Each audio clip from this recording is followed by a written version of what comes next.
All right, hi everyone. My name is Wendy Estella, and I'm here to present to you about using your design contracts to strengthen client relationships. Before I get started, I'm just going to tell you very briefly about myself. I didn't want anyone to read my bio because I don't want to put you to sleep, but I've been a lawyer for 23 years, and I've always been a business lawyer. I've always either worked in-house for businesses or in private practice with business clients, and I represent clients of all industries. Most of my career I spent in the construction industry in-house, so I know a lot about subcontractors and architects and all of that. In private practice, over the past few years in particular, I've worked with a lot of interior designers, and the reason this happened is because one of my best friends is an interior designer, and we would just talk on the phone and she'd be complaining to me about crazy clients. So, I would be like, oh my God, we're talking and talking, and we would just kind of go back and forth, and we solved a bunch of her problems just from, talking as friends. And that sort of evolved into me going with her to High Point and getting involved in the industry and having more clients, word of mouth. And fast forward, and now I'm working a lot with Business of Home, and I've done this presentation a number of times. I've got interior design clients that are from anywhere from just starting out all the way to 8100 Elle Decor A-list. So what I'm going to tell you is that everyone's problems are the same. So it doesn't matter where you are in your career. A little bit more about me. I'm a mother of two daughters. I've got a 10-year-old and a 13-year-old, and they're awesome. And I have two dogs, so I was very happy to see a dog on the stage earlier today. Let's see. I'm licensed in Connecticut, New York, and Utah. I do take clients across the country. I don't go to court, so I'm able to take business clients pretty much anywhere, which has been really awesome and fun for me. So there is a microphone that is going to be available if anyone has questions throughout the presentation. Feel free to interrupt at any point. I'll probably repeat myself a little bit because I know people are trickling in.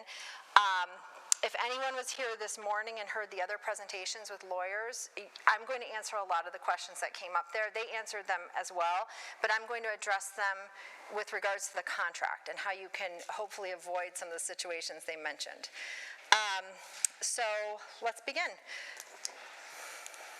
All right, so what we will talk about today are why you do need a contract. So let's just start out with one of my first clients said to me, I don't use contracts. I get by on a smile and a hug. I'm like, okay, well, that's great, but that doesn't work. And that works in the beginning, but when things go bad, it's not the way to go. Some essentials that you need to include in your contract, so we'll talk about different provisions very specifically. We're going to talk about why off-the-shelf templates aren't terrible, but they're not the best as you continue to grow. The format of your contract, the process for entering into a contract, and the style, with a focus on making that contract your own. You are all creative people. Your documents should reflect you. They should be customized to you, and they should really sound like your voice. And other things are the importance of having a page turn with your client, and most importantly, best practices and spotting red flags with clients.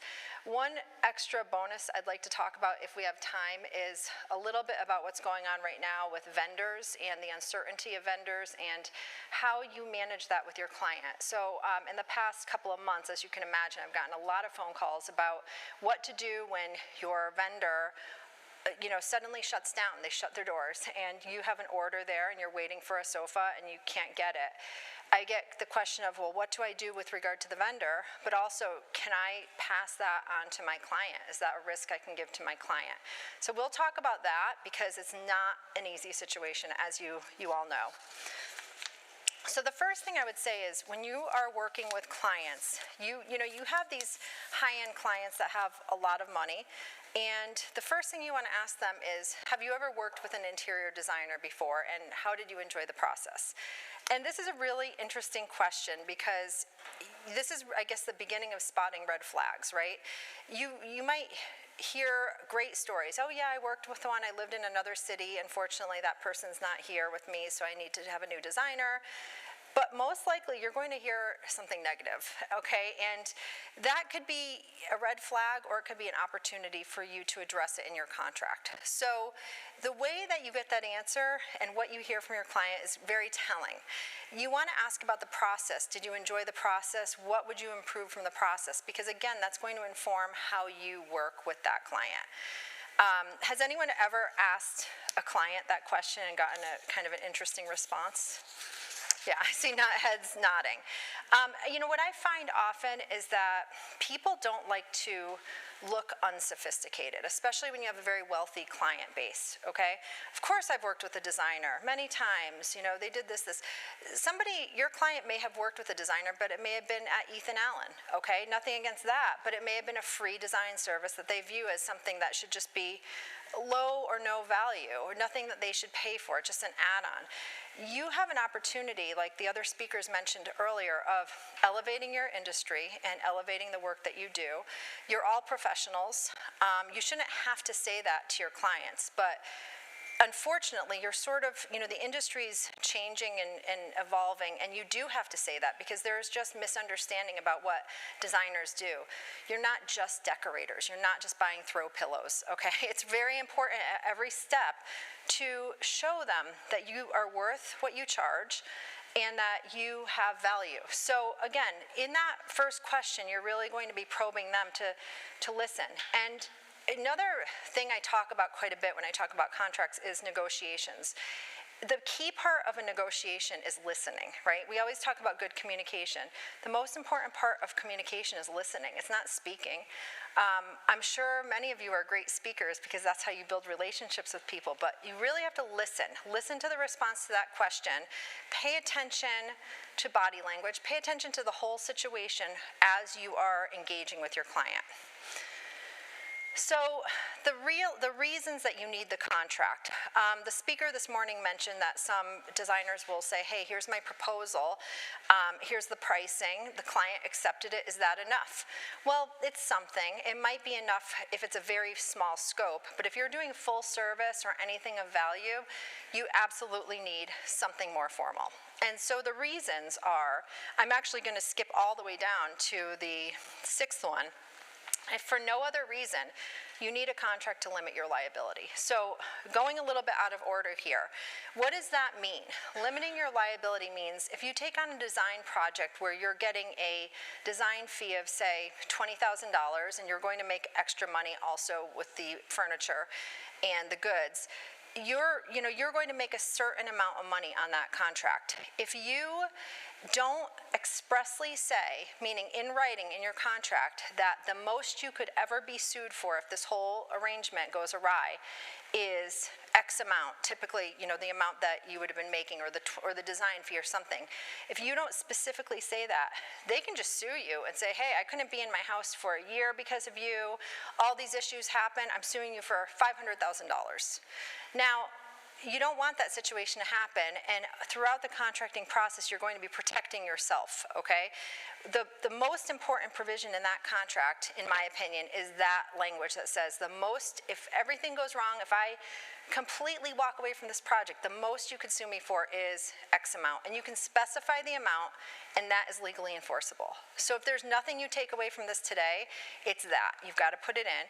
And even more importantly, if you have a commercial project, it's even more important because commercial projects involve lost profits if the business can't function on the day they said they were going to function. So that of everything is the most important, okay? Now you can, decide if you want to pay attention to the rest or not. So the other things that you want to think about, just generally, what is a contract? A contract is a legally enforceable deal between two parties or more.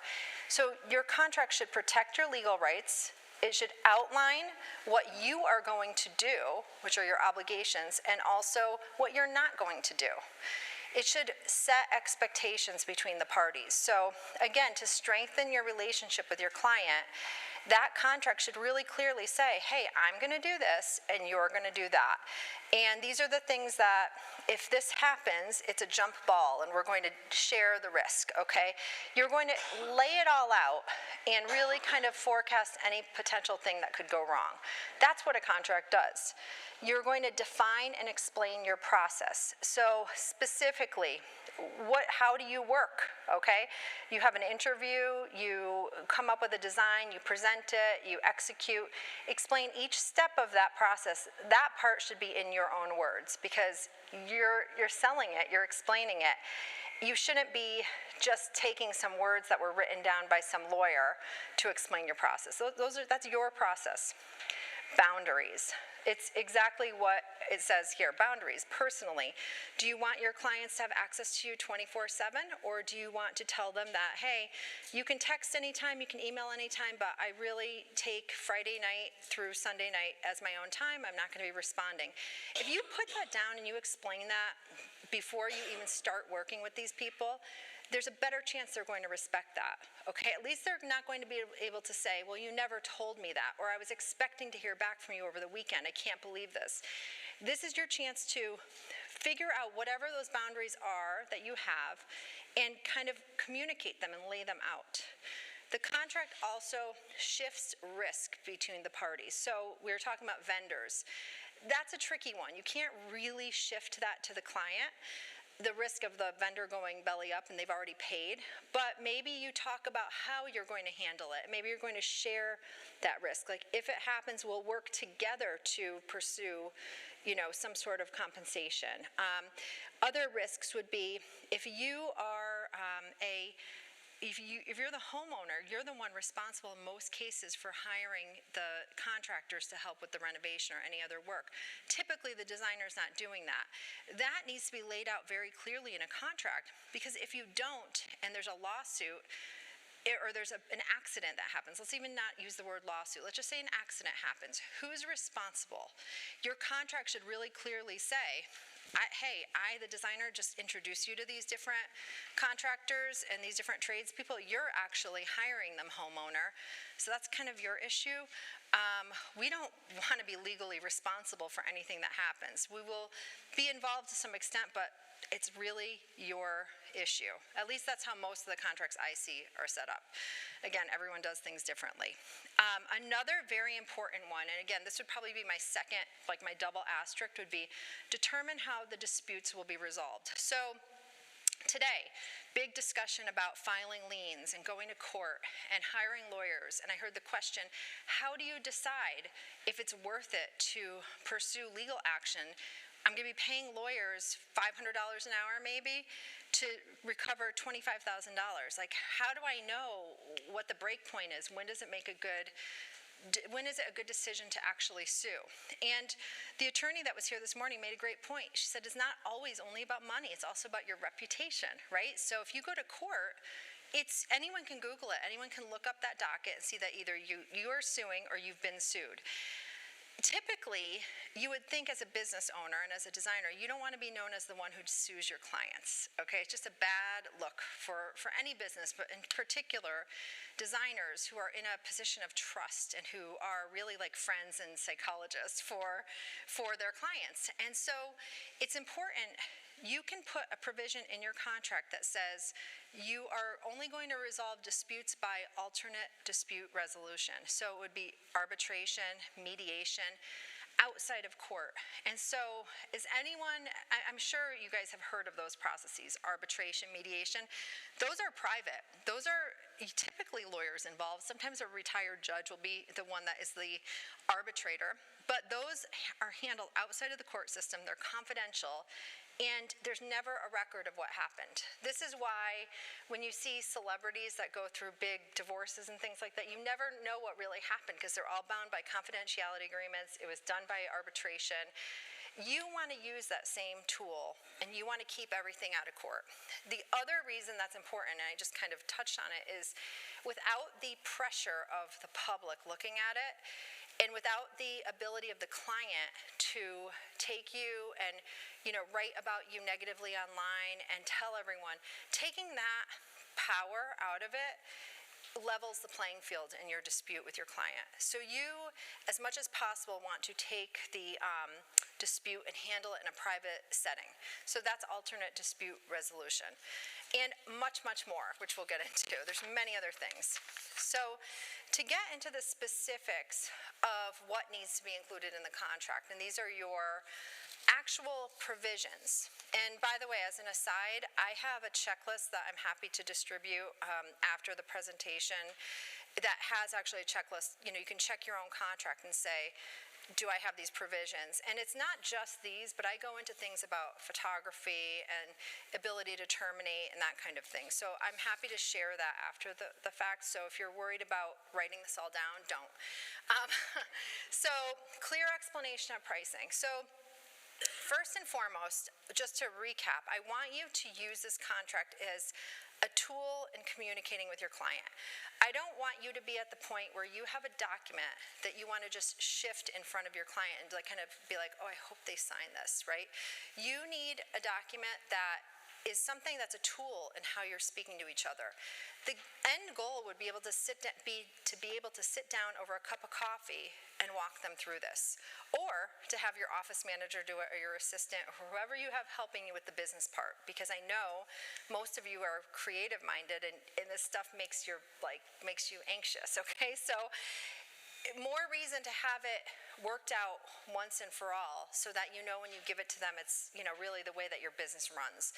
So a clear explanation of the pricing. You need to determine. I get a lot of people that call me and they're like, I don't really know how I should be charging because nothing seems to be working.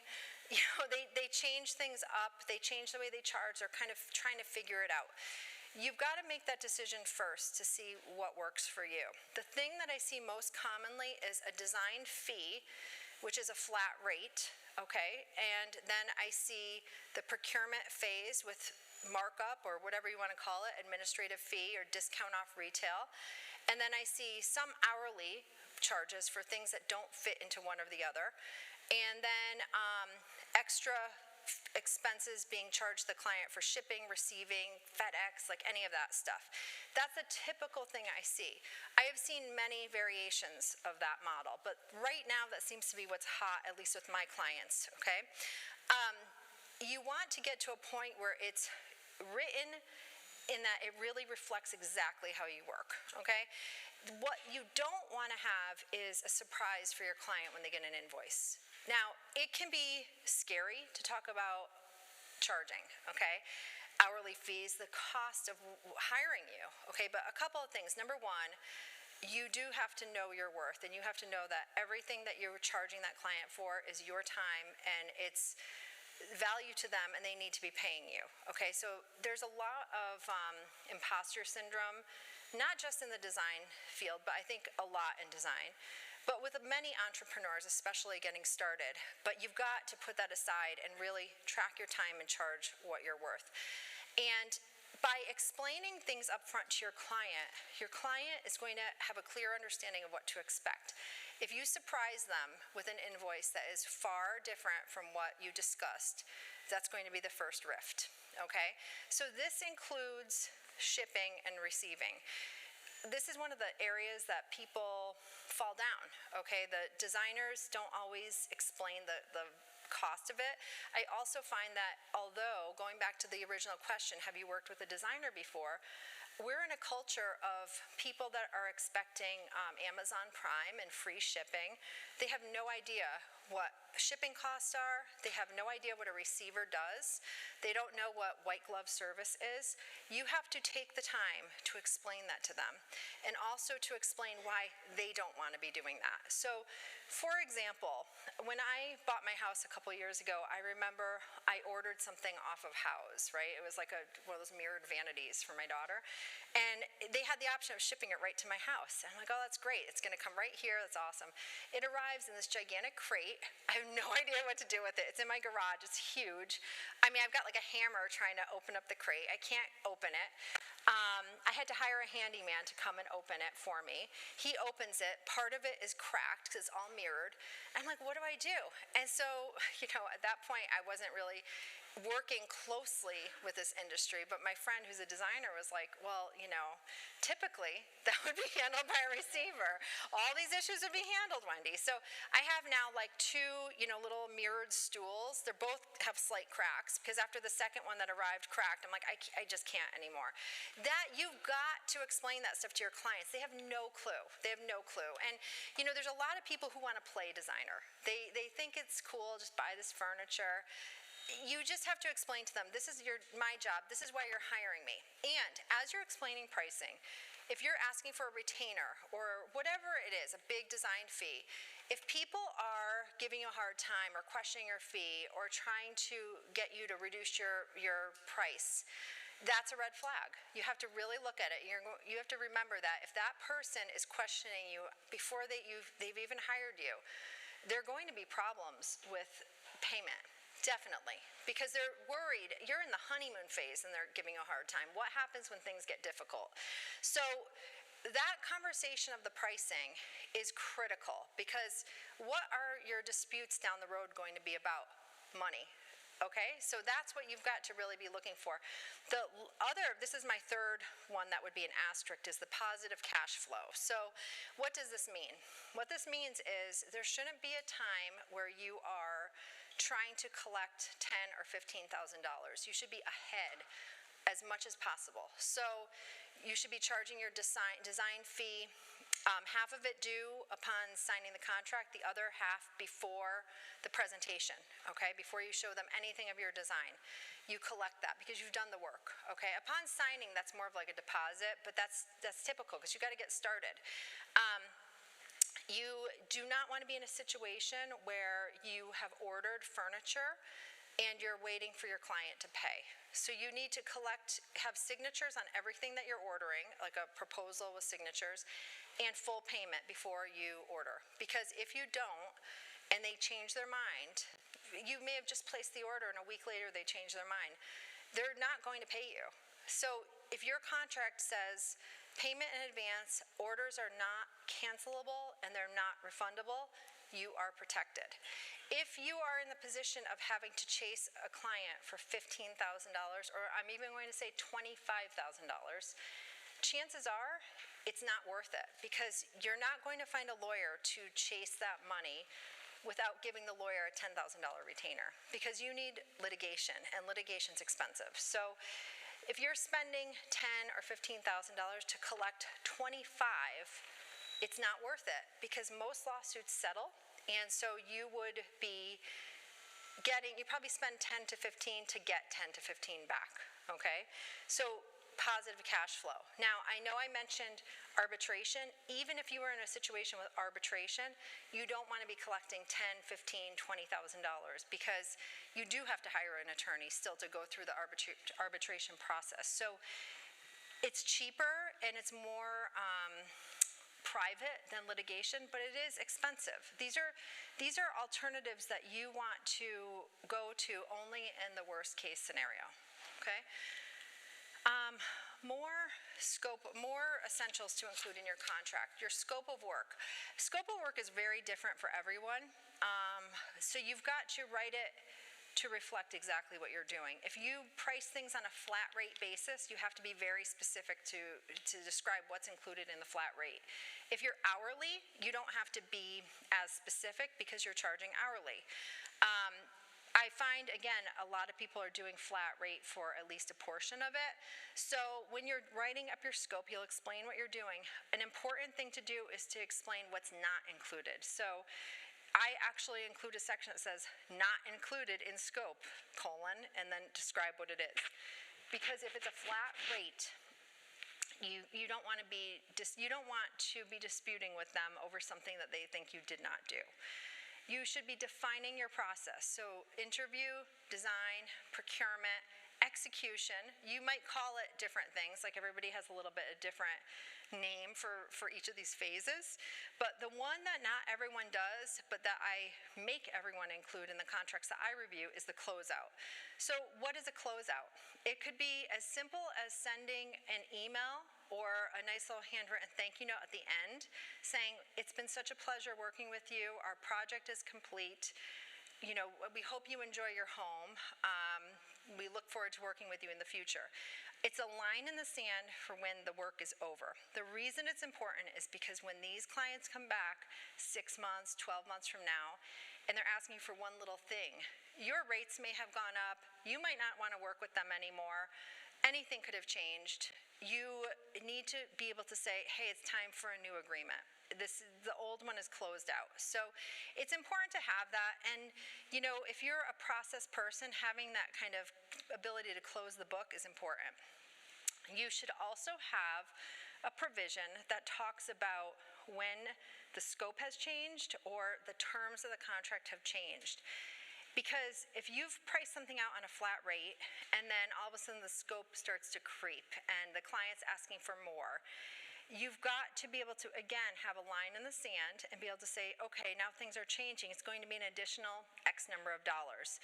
Having language in your contract that says change orders and then explaining when change orders happen, that's critical for you. Because if you're not doing that, you're leaving money on the table. And one other thing, most of your clients, like this gets back into my kind of theme that is overlaid onto this, is negotiation. Each contract is a negotiation. The only time that you have more power in a negotiation than your client is right before they hire you. So it's just like getting hired for a job, like you've got an employer in a traditional workplace. The only time the employee has more power than the employee is before they're hired. After that, you're locked into your 3% increase every year. It's very rare to get anything more than that. It's hard to change your terms of work, okay? No different when you have a client. Right before you sign with them, they really want you. They want to make this happen. That's your best chance to get what you want out of the relationship. So when you are putting your contract in front of them, that's your chance to ask for the things that you need, meaning your full rate. You're not going to discount. Don't negotiate against yourself. Put everything out there that you want, and that's your chance. So anyway, I know it's a little bit of an aside. So back to the essentials. You want all of those phases. Another thing that's like a bonus is a sign-off sheet for each phase. I've done this with several designers, not all, but basically it's another way to kind of revisit the contract throughout the execution of the agreement. So if you have your designs that you've put in front of them and now you're ready to execute, you want your client to sign off on that design and say, yep, ready to go on to the next phase. So as much as you can put something in front of them and literally have them sign it, that's a reaffirmation of, okay, you're going along, they're accepting your work as you go. So you can have a one-page sheet that just kind of says, okay, I presented a design on this day, here it is, this is what you like, and client sign off. Good, put it away. You want to have sign-off sheets if you can. For procurement, I've got some design clients that will say, okay, they've got like full reign to buy whatever they want to because they're providing everything, and the client isn't signing off one by one on items. That's got to be clarified and just explained very clearly because that's rare. Otherwise, most of my clients are presenting each option for furniture and getting a sign-off, whether it's through software or manually. But most people are using software to do that, to present that to the clients. So you want to have sign-off sheets. And also at the end of the contract, if you can get someone to sign off at the very end, that would be wonderful. Usually by then people run out of steam and don't want to sign off on anything. So other things to include: risk shifting provisions. So we talked about the positive cash flow and making sure that you've got money to cover the upcoming month in your pocket now. If you have that, there's much less likelihood of a dispute down the line because you're holding the money. And the clients are sophisticated, and they also know the same thing applies to them. If they're trying to get back from you something they paid $15,000 or $20,000 for, chances are they're not going to pursue that because it's very expensive to hire a lawyer to get money back from someone. So 15, 20, 25 is that number that you've got to just assume is going to be lost. And whoever's holding the money typically wins. Other risk-shifting provisions are indemnification and limit of liability. So indemnification is a very big term No one likes it. I challenge you, if you sit down and read it and diagram the sentence like you did in elementary school, I promise it makes sense. All it means is that one party is going to reimburse the other party for certain things. So it's important to make sure that you're not agreeing to these things, and you've got to make sure that your client is taking certain risks. So a typical indemnification would have the client being responsible for if you got sued or a claim was made against you because of one of your client's contractors. If you have a claim against you, that's not on you. You're shifting that back to your client, the homeowner, because those are their contractors. When there is litigation, there are lawsuits, everyone involved gets sued. So let's say that you've got a situation where somebody in the home, the contractor makes a mistake, okay, and now your homeowner is upset with you, and you have to have your contract written so that it's clear that you're not responsible for the contractor's issues. You can cover that in an indemnification and limit of liability provision. You're shifting that back. We talked about consequential damages, and basically consequential damages are more important for a commercial project, but that means lost profits. So the example, many residential designers get asked to do like maybe a local coffee shop or something, or a restaurant, to decorate it, to design it. In that kind of contract, it's very tempting to basically take the contract you always use and just use it for the restaurant. So there's a big difference between a residential and a commercial project. In that particular case, let's say that you're designing a coffee shop and you're expected to bring in all the seating and all the tables, okay? And now pandemic happens and you're not able to get the things that you agreed you were going to be ordering. And now they're not just delayed by 3 weeks, they're delayed by 6 months.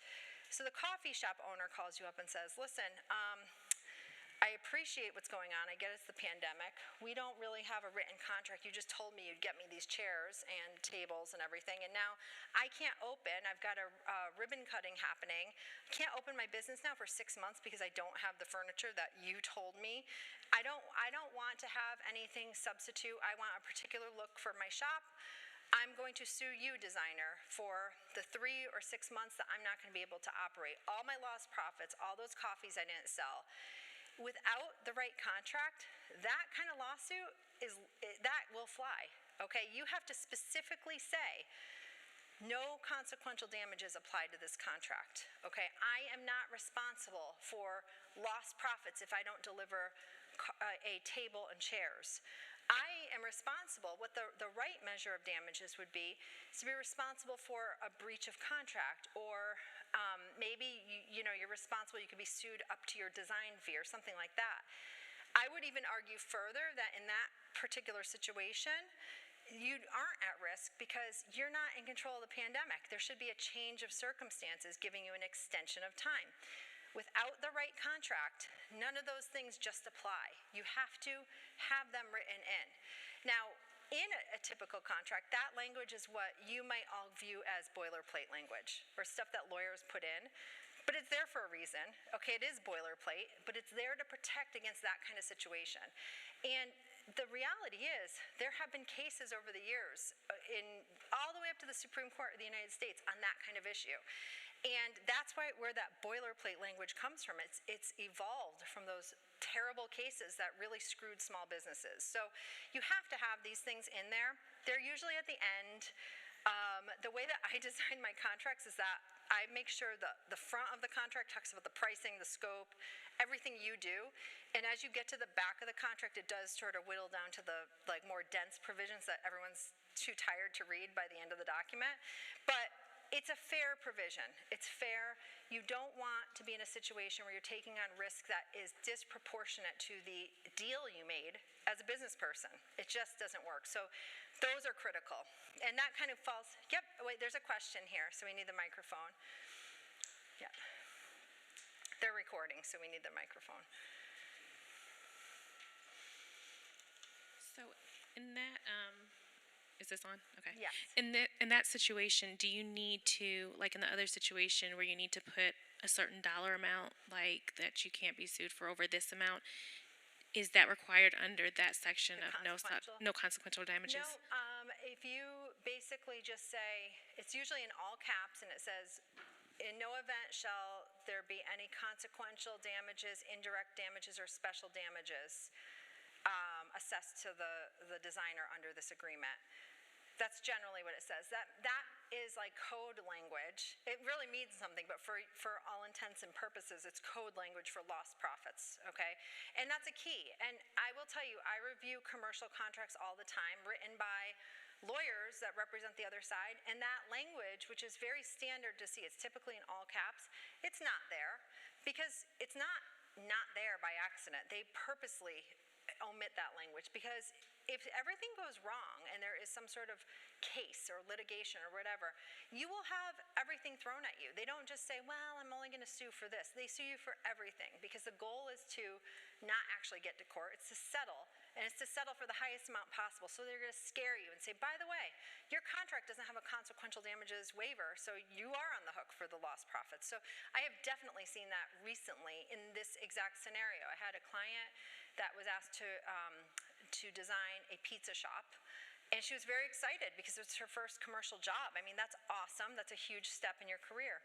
But like all of this, you've got to slow it down and say, okay, I'm excited, but it's got to be a good deal. And that goes for the first contract with your first residential client, your first commercial, whatever it is, your first big deal with like a manufacturer, or you get a deal to be on a TV show or something. You can't just sign up for anything. You always have the opportunity to negotiate, but it's tempting because you want that career opportunity. So it's important to get these things in. Warranty disclaimer is basically saying, hey, the only warranty that applies to this contract is the one that I'm specifically telling you I'm giving you, which is typically no warranty. You will say, I don't offer a warranty as a designer.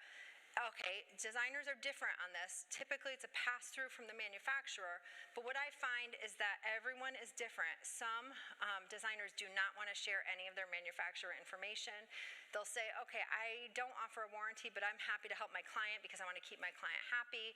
This is a tough one because you are designers. You don't want to be in a situation where 6 months from now you are submitting warranty claims, and now you're a warranty claim processor and not a designer. So you've got to really think about what works for you, for your clients, and make sure it's captured in your agreement. There's no right or wrong. It's whatever works for your business.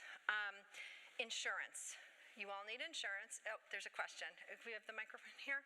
And while that gets brought to you, I'm just going to say you all need insurance. That's all I'm saying. And yes, you need professional liability insurance. So If you could just raise your hand and I'll get right here.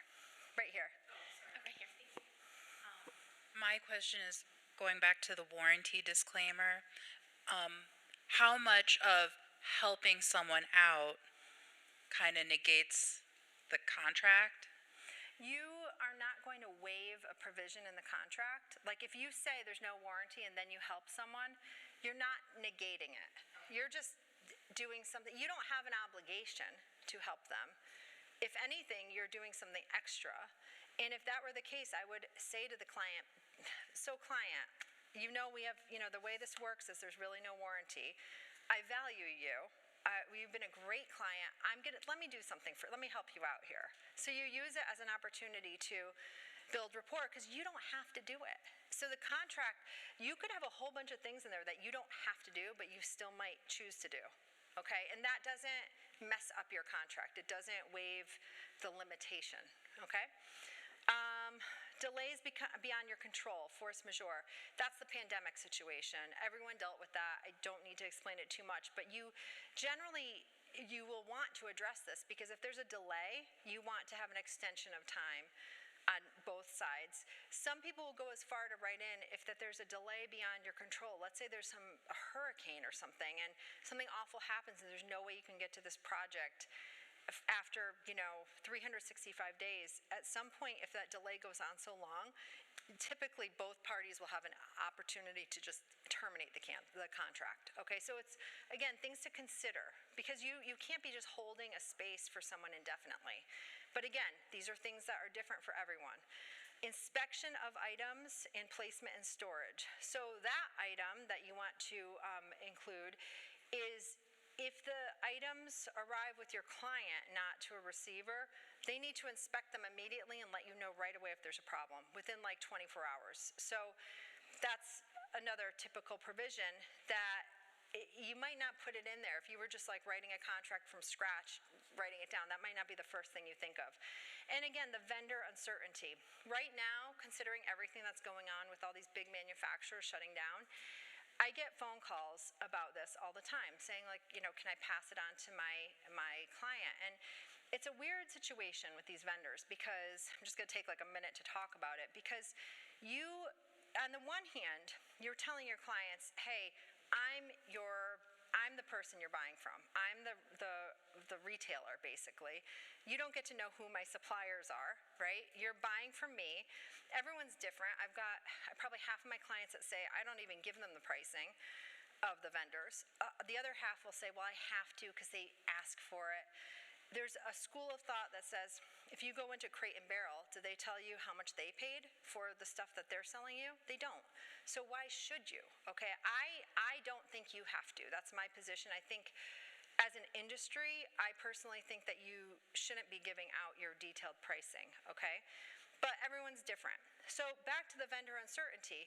If you're going to say that, right, and you're going to say, I'm the retailer, and then something like Mitchell Gold and Bob Williams happens, right? You can't then turn around and say to your client, well, guess what? Sofa's not coming. That's on you. Okay, so it's like, it's a tough situation. That's, you know, a topic for a whole different conversation, how to manage when your vendors go awry. But unfortunately, that's one of those areas that you can't fully shift to your client. You might want to add a provision that talks about situations like that and that there are uncertainties. And in the event that happens, it's almost like a force majeure where it's outside of your control. And if that happens, we'll work together for the best outcome. But the key here is to make sure that that isn't going to be the event that makes your relationship go sideways with your client. They have to understand that the economy's changing. There are a lot of businesses going out of business, and that's a risk that you share at best, but you certainly can't just pass that on to your client. And on that note, again, this is totally an aside. People have asked me, what do you do, right? Like they're going bankrupt. What do I do? You know, you're probably left high and dry in many situations, unfortunately, because there's creditors way ahead of you. There's banks that have loaned these companies money, and you're way low on the totem pole. But things you can do in the future are, again, look for red flags. If you're not getting phone calls returned or there are delays or, you know, things like that, you say, hey, is something going on here? What I found in that situation with the vendors is that the most relief came from the designers that had relationships with their banks, that they, even with a debit card purchase, certain banks were able to stand by and like refund those purchases. And it depends bank by bank. So I will tell you all the time to have a good relationship with your lawyer, find the right lawyer that you like. The same goes for banks. I mean, find a bank that has the most advantageous provisions and terms for that type of situation. You know, they're all vying for your business. You might think you're a small business, but banks are like an accountant, a lawyer, whatever. Find the bank that has the best terms that will protect you in that situation. I've definitely had clients that got money back from their bank in those circumstances. All right, now we get out of some of the nitty-gritty of the provisions, but off-the-shelf contracts. I've got friends and clients that sell terms and conditions to people like yourselves. Are they good or are they bad? I don't think they're bad at all. If you're just starting out and all you can afford is a template from another designer who you trust or who you know from a Facebook group or something like that, go for it. Have something rather than nothing, okay? However, the minute you start building and have a little bit of money to invest in having your own bespoke contract, do it. Because if you're getting an off-the-shelf contract, it's good, but it's not yours. Okay, so you're missing an opportunity to understand what you're telling your clients. Like, you don't want to buy a template and say, I'm just starting out. How do I handle returns? Let me look at the document. That's the wrong order of events. You need to figure out how you're going to run your business and make sure your document reflects that. Okay, so that's what you're doing when you create your own document. You might not understand everything in it. You definitely will not be comfortable sitting over coffee, walking through it with your client because you didn't write it. You want something that reflects the way you speak. It sets the tone for your engagement with them. And it only includes the provisions that absolutely have to be there. So if you're not doing full service and you buy a contract that's talking about full service, something's not right here, and the client's going to know that. You have sophisticated clients. Again, they are lawyers, they're business people, they read everything. They sense weakness on the other side. They know there's a power dynamic there. If you're just starting out, they definitely will take advantage of that. I know there are nice clients out there and good clients, but money is money, and sometimes the most wealthy people are the stingiest with it, and they look for opportunities not to pay. So you've got to get things right. So again, off the shelf is good if that's all you can manage, but again, I mean, at least with the way I work, this type of contract, when I write a contract like this for a client, I tell them up front, it's a flat rate, I'm going to charge you X amount, that's the price. And you'll find lawyers that will price it that way. You can pay it in installments if you have to. It's worth it. Okay, so a couple other things, and I'll start moving through this a little faster. The format that I like to use is a letter of agreement, which is basically a cover letter, with your letterhead. Okay, and you're gonna say, dear client, it's such a pleasure getting to know you. I want, this letter formalizes the way that we're going to work. My pricing is this, the scope of work is this, and attached to this letter, this beautiful letter I'm writing, are legal terms and conditions, okay? So you could do it that way where you just have your scope in the letter, or you could do it the way I have set out here. Letter of agreement, which is just kind of a 2 or 3 paragraph document with the 3 attachments, the terms and conditions, scope of work, and the third one, ideally, would be those sign-off pages I talked about. The reason I like this setup is this. The letter of agreement is you. You're thanking them for the opportunity, very friendly. The terms and conditions are a separate document that read a little bit more legal, but they're a separate document. So your client receives a letter, they can read the letter, skip attachment 1, go right to the scope of work. They're able to flip around. Now, then they can go back to the terms and conditions and read them separate. The reason the scope of work being separate, like a separate attachment to the document, is valuable is because after this document's been signed and everyone forgets about it, and it's in a drawer somewhere, and the work is happening, your client's like, wait, what's included in the design phase? They pull that document out of the drawer, they can flip to number 2, it's right there. They don't have to hunt and peck through a long document to find where the scope is written. So I like to keep things in a way that's visually appealing and easy to digest, and by breaking it into different parts, it makes it that way for your clients. And along with this, and I don't have it on the slide, is the pricing is also like in its own section. So you don't want pricing scattered through the document. You want it in one section so they know they can go there. The digital tools, when possible, do everything digitally. That's where we're going. And if you have a website, you can actually layer this in. You could put in your website, in your terms and conditions of your website, your price, and not your pricing, but your way that you work, no returns, no warranty, like all of that can be in there as like another layer of the onion of how you protect yourself and communicate the way you work. Finally, everyone loves this one. I say to make it pretty. So one of my key things I do is I'll take the document, and after we work on the terms and conditions together, instead of it being in portrait, I flip it to landscape. So it's now like, it's already surprising the client as being something different. And I like to add photos to each phase of the project. So you've got your marketing, you've got your website, you have the way that you present yourself. Why should you, now that you've just hooked this client and they're ready to sign with you, why would you want to like dump a document on them that doesn't flow with the other marketing? So make it look like your other documents. There's nothing wrong with putting pictures. When you read a book, if you read a book with photos, even as adults, if you read a book, you get a thick novel and it's maybe got 10 pictures in it, you look at the pictures first, every single time. So do that with your contracts. Like your contract's maybe gonna be 10 or 12 pages. When you're transitioning from one section to another, you're talking about the design phase, you're talking about execution, show what those phases are. It's execution, show a picture of yourself hanging something. I mean, that type of stuff kind of dials it down. It makes it a more more of a conversation, less of a legal document. To the perception, it's still a legal document, but it doesn't feel like one. That's important. And it's not necessary, but I do like it. And I've actually had designers who say, I don't like putting photos because it's very hard to find photos that represent what I would do for the different clients, so I understand that too. A few other things that I like to recommend for clients.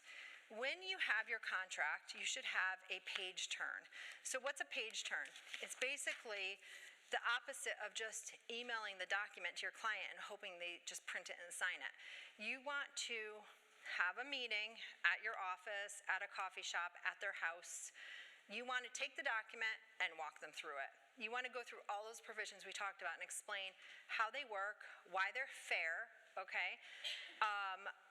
Establish a line of communication. If it's not you and you're not comfortable and you actually have another person that works with you, maybe assign it to that person to do. But what I'm saying is you need a process where you are taking that contract and using it as a tool for your communication with the client. And that's another opportunity to look for red flags, and it's opportunity to answer questions. So you ideally would send the client the document, tell them to read through it, then say, I'd like to meet with you for an hour and just kind of walk through it together, and then provide illustrations. So the illustrations are, you get to the section about the no returns, and your client's like, why is that? I feel like there should be a return period. I'm spending all this money, and shouldn't I be able to return something if I don't like it after a few months? I get a sofa and I don't like sitting on it, it's not comfortable. And you're going to say, well, listen, I had a client once that they tried to return a sofa that their dog peed on. It was 3 weeks after they bought it from me, and they were trying to return it. And it sounds ridiculous, I know, but I can't accept that. And your client is going to see how ridiculous it is to try to return a sofa that a dog peed on. And you're going to have that moment where you kind of chuckle about the other client, okay? Fast forward to 2 years from now when the same client that you just explained this illustration to comes to you with a ridiculous return. Ridiculous, okay? Their kid, you bought a typical, a type of like durable fabric, and their kid used it, and it's not as durable as they thought. Now they're trying to return something, and you're gonna say, I can't accept that. You'll remember when we talked during our page turn about, remember that example I told you about with the dog and everything? It's no different than this situation. That's where illustrations come into play. Bringing something to life with an example takes it out of the document, and it's important to do that because you're going to point back to that specific example, and it's going to be impossible for your client to not remember having that conversation, okay? So, as I said before, you have the most leverage with your client before they sign. Use this time wisely, explain how you work, and make sure they're the right fit for you in the business. I can't say that enough. You have to know, and this, again, back to my negotiation hat, before you interview a client or decide to take a client on, you have to know what a good client looks like, an average client, and a bad client. If you go into a situation and you're told, hey, you want to sign that client, well, is there ever a time that you should walk away from that client? That's a critical part of every negotiation, every meeting with a client. You have to be able to know what a bad deal looks like. If you are negotiating your price down, you're feeling uncomfortable, you don't like the person, they give you weird vibes, your gut feeling is bad, those might be situations that are telling you this isn't the right fit.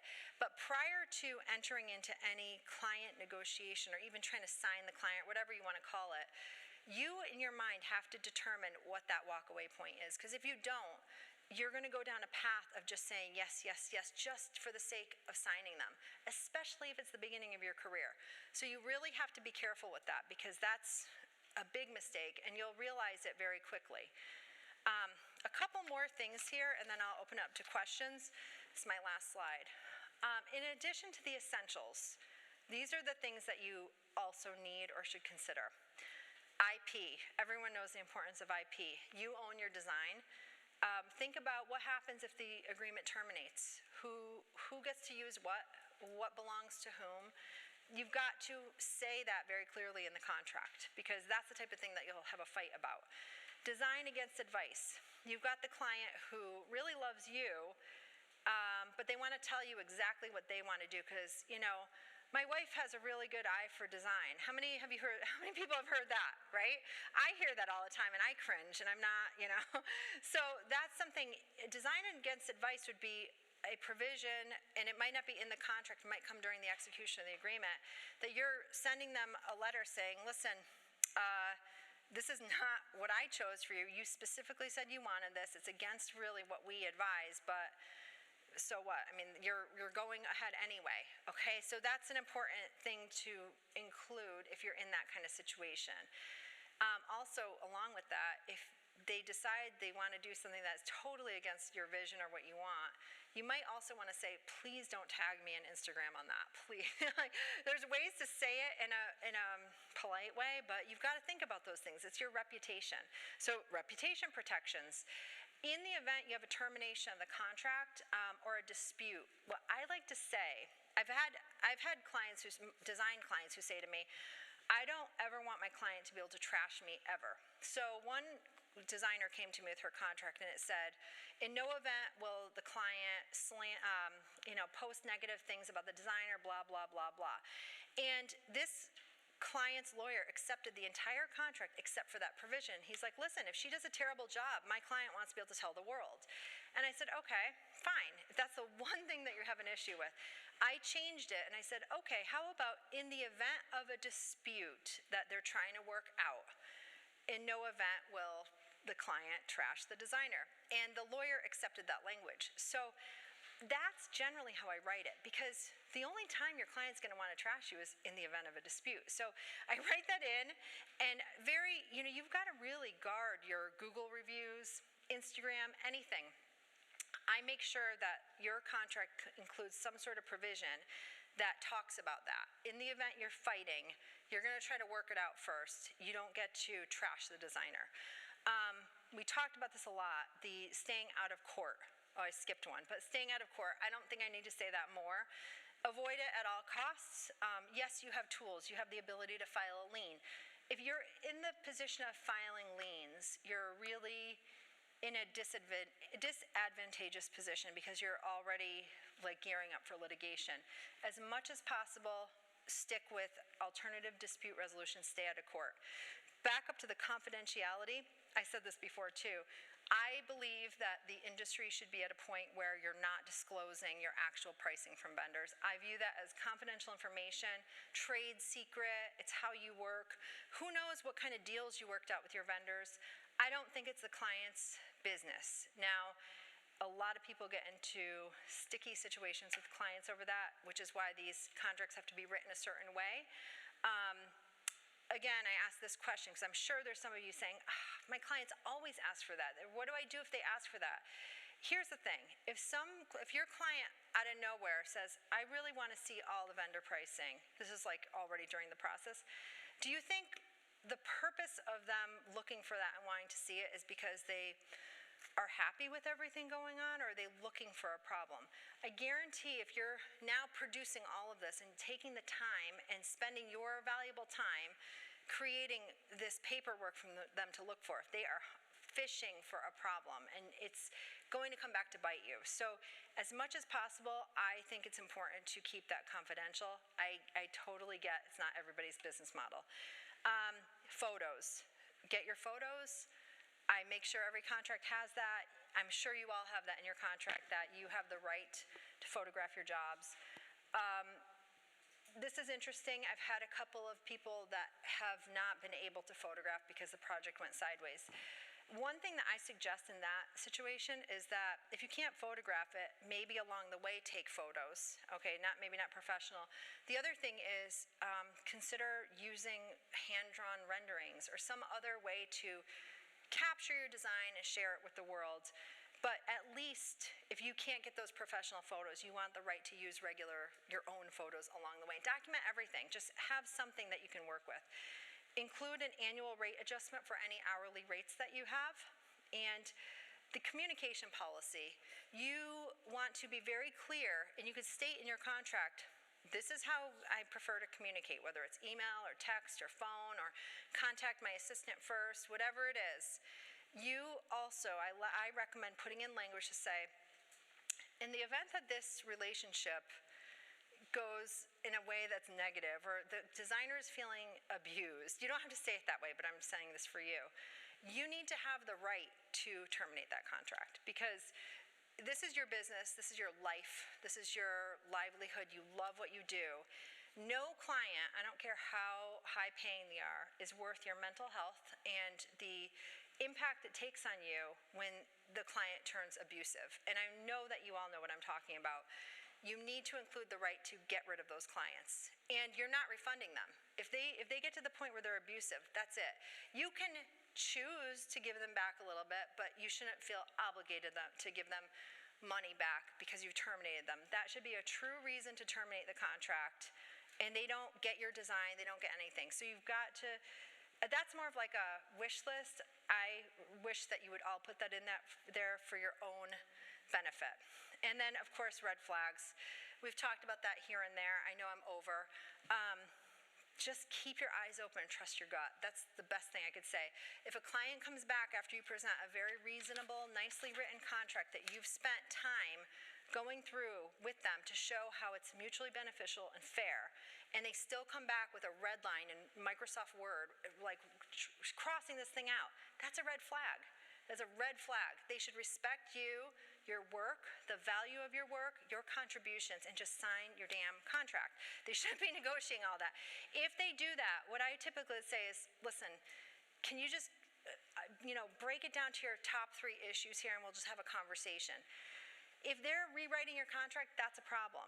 And one last thing, and then I'll answer some questions. A lot of times when I work with a client, and if they do have that situation where they're negotiating some stuff, I'll actually say, why don't I give you the little script to go back to your client? Because if they know you have a lawyer involved, it automatically escalates the situation. I try to stay in the background and just give you the script if it's appropriate. There are times where a lawyer gets involved, but in the beginning, if it really looks like it's you negotiating on behalf of yourself, you're probably in a better place because you just don't want to be in a position of feeling adverse to your client who you are basically their best friend, their psychologist, like all of that. You want to build that rapport and that relationship. You don't want to impact it by involving lawyers, if that makes sense. So in short, in long, that's it. There's a lot of stuff. I've got checklists that unfortunately I didn't bring with me today, but I can make available through the team here. I thank ADAC and Business of Home for having me here. I really enjoy working with your industry. I have a lot of respect for it, and I work with tons of different clients, but the designers are like, they rise to the top. It's like the cream, and you guys are my favorites, and I feel like your industry is underserved. I think the big law firms go for the big fish. You don't have the money to spend on them, so they're never going to care enough. And I've dealt with lawyers who are defending the position of the homeowner. They don't even read the design contract. It's so disrespectful. They don't even understand how you work. So whoever you choose to work with, and you have to explain the way you work because, meaning your lawyers, you have to explain because many of them just don't get it. And so your own lawyer, if they don't get it, now they're working with the homeowner's lawyer who doesn't get it. You might be in a situation like I found myself in where the lawyer from New York, big, $1,000 an hour law firm, said to me, your client charged my homeowner clients $75,000 and, the design fee, whatever, they don't even have any furniture to show for it. I'm like, read the contract. The $75,000 was the design fee. He didn't even get it. So that's what's out there in the legal world. You really have to educate your own lawyer even before they start writing your contract because, again, a lot of misunderstanding about how you all work. So that's the end of what I have to say. Ask me anything. What do you have for questions? I see hands. Yay. Okay. Sorry, too. I talk a lot. Thank you. My question is about contractors. So you're making suggestions for contracts or architects, whoever it is. But if you end up being the one that's actually paying the contractors for the client, then are you the one that's liable if something goes wrong? That is a tricky situation. So you have to be very careful about what that looks like to your client. So if you're paying the contractor, the client's looking at you saying, well, you're my main point of contact. That you're paying the contractor because he works for you.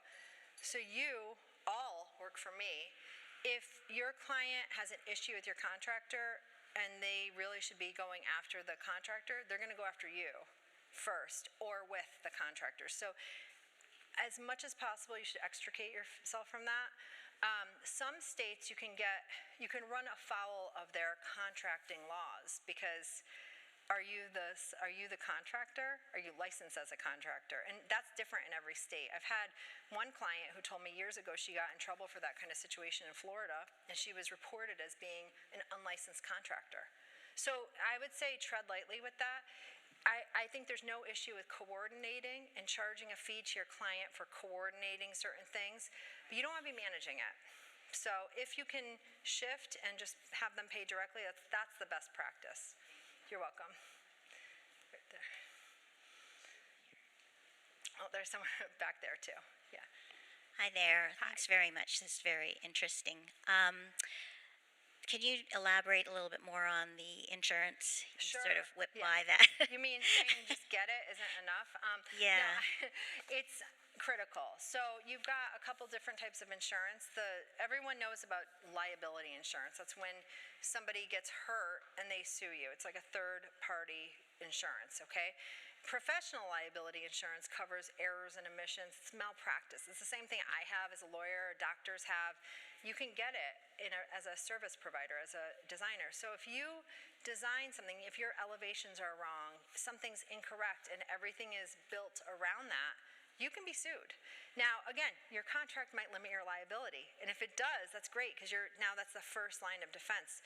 But in the event that the provision is invalidated or somehow they get around your contract with some sort of suit or arbitration, your insurance is the deep pockets. You don't want to be in a situation where it's your business, like writing a check. You want to have insurance for catastrophic situations. So, again, when you look at risk, you've got a few different ways. You can avoid risk by just getting rid of the bad clients. You can have your contract and know, okay, if something goes wrong, this is how much. If everything goes wrong, this is how much I'm on the hook for. And then you can also say, of those things I'm on the hook for, how much of that can I transfer to an insurance product? And working with an insurance broker, meaning don't just call like Geico or whatever, those you call directly the insurance company. Find a local broker that you can work with. That insurance broker is an advisor to you. They can go through your whole business and how you work, and they say, these are the products that fit you the best, and these are the risks that they're going to cover. And then if you have a catastrophic issue, you don't call the insurance, you don't call Geico directly and say, hey, I have to submit a claim. You call your broker, who's a human being, who knows your business, and you say, hey, can you help me put this claim together because I have an issue. That insurance broker is going to read the policy and figure out, what kind of claim works and fits in. Insurance, people think it's going to be very expensive, and especially PL, professional liability, errors and omissions, whatever you want to call it. It's not as expensive as you think, especially for design. So I think I'm running late here, so. Unfortunately, we do need to wrap because we're on top of our final event. sorry. But if you could just I know there was another question. Maybe we could take that offline. Sure. To Okay, answer. I'm around. I'm happy to talk, and my contact information is here. Feel free to reach out to me with any questions. I'm always available. And thank you, and I'm so sorry I went over. Thank you. It was great information.